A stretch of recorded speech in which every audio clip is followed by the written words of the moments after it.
कहानी है अरावली की पहाड़ियों के बीच बसे एक छोटे से गांव नीमड़ी की, जहां की सुबह की पहली किरण के साथ ही एक नौजवान की फुर्ती पूरे गांव में जोश भर देती थी।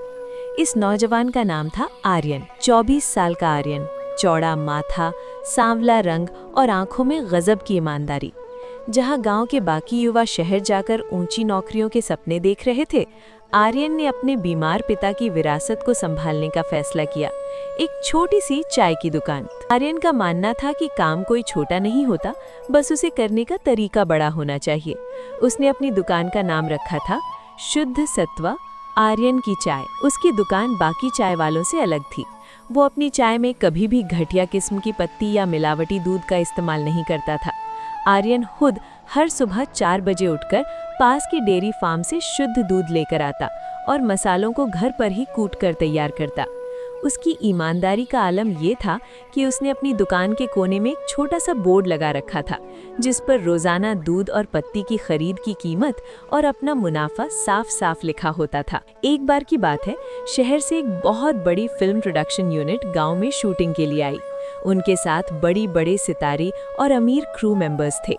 पूरा गांव उनके पीछे भाग रहा था, लेकिन आर्यन अपनी दुकान पर उसी शांति से काम कर रहा था।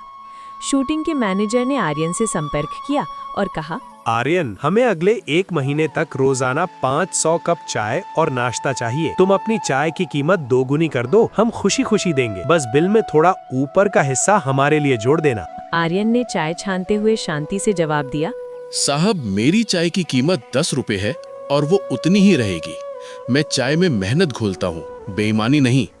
अगर आपको सही दाम पर अच्छी चाय चाहिए तो मैं हाजिर हूँ, लेकिन गलत बिल बनाना मेरे सिद्धांतों के खिलाफ है। मैनेजर ने उसे पागल समझा और दूसरी जगह ऑर्डर दे दिया।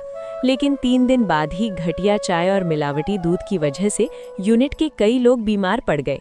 अंत में उन्हें वापस आर्यन के पास ही आना पड़ा। आर्यन ने उस वक्त भी उनसे वही पुरानी कीमत ली जो वो गांव वालों से लेता था। उसकी इस ईमानदारी ने शहर के उन रईसों को हैरान कर दिया। जब दोस्ती ने ली ईमानदारी की परीक्षा। आर्यन का एक बचपन का दोस्त था समीर। समीर शहर में एक बड़ी सप्लायर कंपनी में काम करता था। एक दिन वो आर्यन के पास एक प्रस्ताव लेकर आया।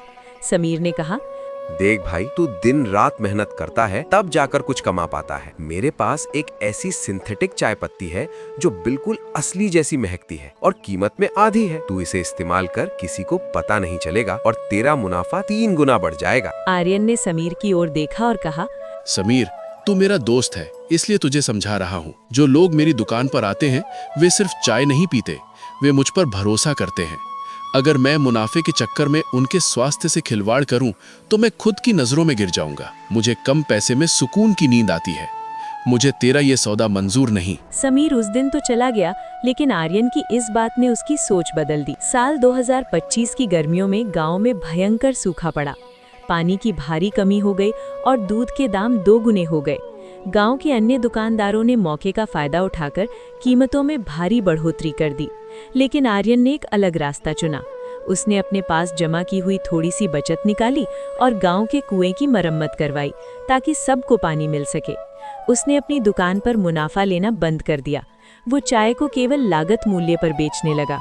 जब गांव वालों ने पूछा कि वो ऐसा क्यों कर रहा है, तो वो मुस्कुराकर कहने लगा, गांव ने मुझे तब पाला जब मेरे पास कुछ नहीं था। आज गांव मुश्किल में है तो मैं उनसे व्यापार कैसे करूं? आर्यन सिर्फ ईमानदार ही नहीं बल्कि समझदार भी था। उसने अपनी ईमानदारी को अपनी ताकत बनाया।